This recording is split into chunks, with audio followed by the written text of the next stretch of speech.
ಕೃಷ್ಣ ಕೃಷ್ಣ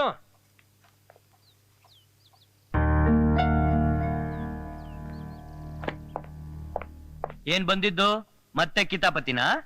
ಛೇ ಹಾಗನ್ಬೇಡಪ್ಪ ಕೃಷ್ಣ.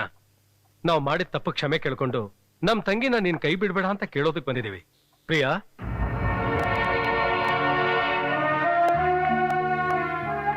ನಿಮ್ಮಿಬ್ಬರ ಪ್ರೀತಿನ ಅರ್ಥ ಮಾಡ್ಕೊಳ್ದೆ ಆ ಕೊಲೆಗಾರ ಸೂರ್ಯಪ್ರಕಾಶ್ ಮಗನ್ಗೆ ನಮ್ ತಂಗಿನ ಮದುವೆ ಮಾಡ್ಕೊಡ್ತೀವಿ ಅಂತ ಮಾತು ಕೊಟ್ಬಿಟ್ಟಿದೀವಿ.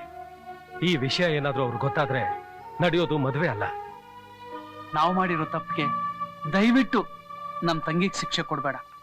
ಇವಳನ್ನ ಕರ್ಕೊಂಡು ಎಲ್ಲಾದ್ರೂ ದೂರ ಹೊರಟೋಗು, ಸಂತೋಷವಾಗಿ ಇದ್ಬಿಡು ಪ್ಲೀಸ್. ನೋ, ಯಾವ ಹೆಣ್ಣಿಗೋಸ್ಕರ ನಮ್ಮನೆ ಮರ್ಯಾದೆ ಮಣ್ಣುಪಾಲಾಗಿ ಹೋಯ್ತು ಆ ಮನೆ ಹೆಣ್ಣನ್ನ ನಮ್ಮನೆ ತುಂಬಿಸ್ಕೊಳಕ್ಕೆ ನಾನು ಖಂಡಿತ ಒಪ್ಪಲ್ಲ. ನಾನ್ ನಮ್ಮ ಅತ್ತಿಗೆಗೆ ತಾಯಿ ಸ್ಥಾನ ಮಾತ್ರ ಕೊಟ್ಟಿಲ್ಲ, ತಾಯಿಂತಾನೆ ಅನ್ಕೊಂಡಿದ್ದೀನಿ. ನನಗ್ ನಿಮ್ ತಂಗಿ ಮೇಲೆ ಎಷ್ಟು ಪ್ರೀತಿ ಇದೆಯೋ ಅದ್ರ ಹತ್ರಷ್ಟು ಭಕ್ತಿ ನಮ್ಮ ಅಣ್ಣ ಅತ್ತಿಗೆ ಮೇಲಿದೆ. ಅವ್ರಿಗೋಸ್ಕರ ನನ್ನ ಪ್ರೀತಿನ ಬೇಕಾದ್ರೂ ತ್ಯಾಗ ಮಾಡಕ್ ಸಿದ್ಧವಾಗಿದ್ದೀನಿ. ಇದನ್ನ ನೀವು ಅರ್ಥ ಮಾಡ್ಕೊಳ್ಳಿ.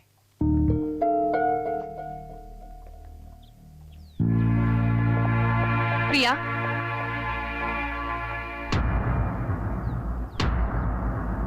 ನೋಡು ಗೋಪಿ, ಅವತ್ತಿ 3 ಜನ ಅಣ್ಣಂದ್ರು ನೀನ್ ಅವ್ರ ತಂಗಿನ ಪ್ರೀತಿಸ್ಬಾರ್ದು, ಮರ್ತು ಬಿಡ್ಬೇಕು ಅಂತ ಗಲಾಟೆ ಮಾಡಿ ಹೋದ್ರು.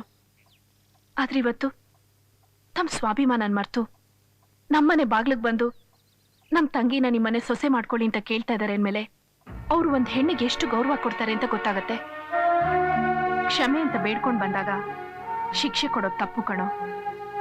ಅವ್ರ ತಪ್ಪು ಅವ್ರು ಅರ್ಥ ಮಾಡ್ಕೊಂಡಿದಾರಲ್ಲ, ಅಷ್ಟೇ ಸಾಕು. ಪ್ರೀತಿ ಪ್ರೇಮದ ವಿಚಾರದಲ್ಲಿ ಯಾರ್ ತಾನೇ ಜಗಳ ಆಡಲ್ಲ ಹೇಳು? ನಾನು ನಿಮ್ಮಣ್ಣ ಪ್ರೀತಿಸೆ ಮದ್ವೆ ಆಗಿದ್ದು, ಅದಕ್ ನಮ್ ತಂದೆ ತಾಯಿ ವಿರೋಧಿಸಿದ್ರು.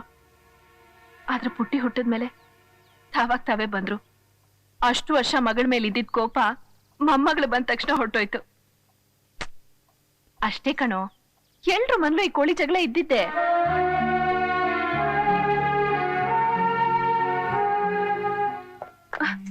ಅಯ್ಯೋ, ಎದೇಳಿ ಏನಿದಲ್ಲ? ನಮ್ಮಂತವ್ರನ್ನೇ ಕ್ಷಮಿಸಿದ್ದೀರಾ ಅಂದ್ಮೇಲೆ ನಿಜವಾಗ್ಲೂ ನೀವು ನಮ್ ತಾಯಿಗಿಂತ ದೊಡ್ಡವರು.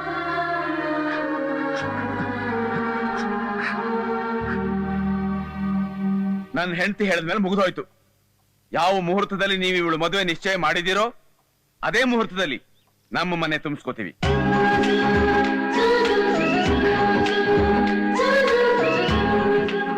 ನನ್ನ ತಮ್ಮ ನೀವ್ ಹೇಳ್ದಾಗೆ ನಿಮ್ ತಂಗಿನ ಎಲ್ಲೋ ಕರ್ಕೊಂಡು ಹೋಗಿ ತಾಳಿ ಕಟ್ಟುವಷ್ಟು ಹೇಡಿ ಅಲ್ಲ. ಒಂದು ಸಲ ಮನಸ್ಸಿಟ್ರೆ ಮುಗಿದೋಯ್ತು. ಯಾರೇ ಅಡ್ಡ ಬಂದ್ರು ಅವ್ರನ್ನ ಎದುರಿಸಿ ತಾಳಿ ಕಟ್ಟೇ ಕಟ್ತಾನೆ.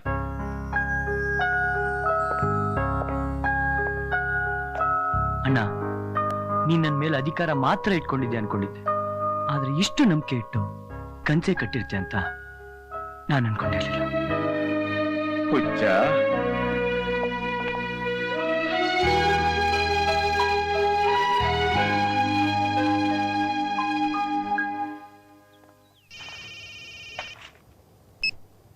ಹಲೋ, ಹಾ ಹೇಳಿ.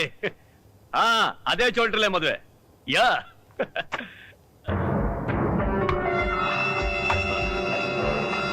ಡ್ರೈವರ್ ಸೈಡ್ ಹಾಕು.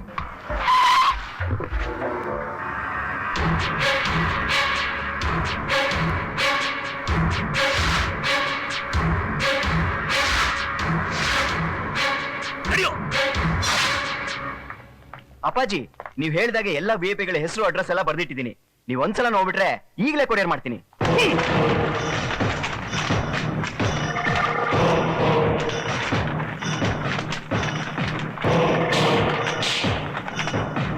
ಯಾಕಣ್ಣ, ಏನಾಯ್ತು? ಹೊರಗಡೆ ಹೋಗಿ ನೋಡು. ನಾವು ನಮ್ಮ ಮನೆಗೆ ಸೊಸೆ ತರೋಕೆ ಮುಹೂರ್ತ ಇಟ್ಟು ಎಲ್ರನ್ನು ಕರಿತಾ ಇದ್ರೆ ಅವನ್ ಯಾವನು ಕೃಷ್ಣ ಅಂತೆ ಸಿಟಿ ರೋಡ್ನಲ್ಲೂ ಹನಿಮೂನ್ಗೆ ಹೋಗೋ ಹಾಗೆ ಫೋಟೋ ಅಂಟಿಸಿದಾನೆ. ಏನಣ್ಣ ನೀವು? ಅವನ್ ಯಾವನೋ ಕುನ್ನಿ ನನ್ನ ಮಗ. ಅವನ ಬಗ್ಗೆ ನೀವು ತಲೆ ಕೆಡ್ಸ್ಕೊಂಡ್ರೆ ಹೆಂಗ್ ಹೇಳಿ? ಅವನು ಕುನ್ನಿನೇ ಆಗಿರ್ಬೋದು, ಆದ್ರೆ ಕುನ್ನಿ ಬೊಗಳವಾಗ ನನಗೆ ಯಾಕೆ ಅಂತ ಆನೆ ತಲೆ ತಗ್ಗಿಸ್ಕೊಂಡು ಹೋಗ್ತಿದ್ರೆ ನೋಡೋ ಜನ ಆನೆಗೆ ಸಹನೆ ಜಾಸ್ತಿ ಅನ್ನಲ್ಲ, ಕುನ್ನಿಗೆ ಶೌರ್ಯ ಜಾಸ್ತಿ ಅಂತಾರೆ. ಹೋಗು, ಆ ಕೃಷ್ಣ ನಾನು ಎಲ್ಲೇ ಇದ್ರು ಹುಡುಕಿ ನಮ್ ಮನೆಗ್ ಬರೋ ಮಹಾಲಕ್ಷ್ಮಿ ಮೇಲೆ ಕಣ್ಣು ಹಾಕ್ಬೇಡ ಅಂತ ಹೇಳು. ಅವನ್ ತಿದ್ಕೊಳ್ಳೋ ಪ್ರಯತ್ನ ಮಾಡ್ತಿದ್ರೆ ಅವನ್ನ ಹೊಡೆದು ಕೂತಾಕಿ ಅವನ್ ಫೋಟೋನ ಮಳೆ ಹೊಡೆದು ನೇತಾಕು.